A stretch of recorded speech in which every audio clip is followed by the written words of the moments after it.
በሳውዲ አረቢያ ከ200 በላይ ኢትዮጵያውያን ወጣቶች የሞት ፍርድ ተፈረደባቸው ተባለ።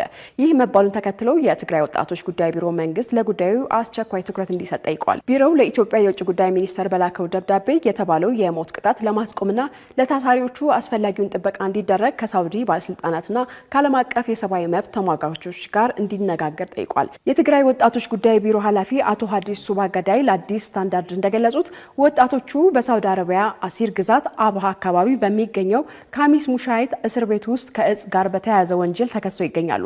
ኃላፊው አክለው በአሁኑ ወቅት ከ200 በላይ ወጣቶች በዚያው ታስረው በጅምላ የሞት ፍርድ ተፈርዶባቸዋል ያሉ ሲሆን ብዙዎቹም ቅጣቱ የሚፈጸምበት ጊዜ በመጠባበቅ ላይ እንደሚገኙም ገልጸዋል። ቢሮው ብሎክ 5 በተባለው ክፍል ውስጥ ብቻ የሚገኙት 64 ታሳሪዎች በማንኛውም ጊዜ የሞት ቅጣቱ ሊፈጸምባቸው እንደሚችል መረጃ የደረሰው ሲሆን ሌሎቹ 150 ታሳሪዎች ደግሞ በተለያዩ የእስር ክፍሎች ውስጥ ይገኛሉ። ቢሮው ለቤተሰቦቻቸው ደህንነት ሲል የተጎጂዎችን ስም ለጊዜው ለሚዲያ ይፋ ባያደርግም መረጃውን ለዓለም አቀፍ ድርጅቶች ለማካፈል ማቀዱን ጠቁሟል። አቶ ሀይሽ የፌዴራል መንግስት በጉዳዩ ላይ ያሳየውን ዝምታ በመተቸት ከውጭ ጉዳይ ሚኒስቴር የምንጠብቀው በመቶዎቹ የሚቆጠሩ ዜጎቻችንን በጅምላ ሊገደሉ ባለበት ሁኔታ ላይ እያሳየን ያለው ዝምታ እንዲያበቃ ነው። ይህ ዝምታ ለሀገር ውርደት ነው ብለዋል። የውጭ ጉዳይ ሚኒስቴር ቅጣቱ እንዲቀነስ ምህረት እንዲደረግላቸው ወይንም ከተቻለ ወደ ሀገራቸው ተመልሰው ቅጣታቸውን እንዲጨርሱ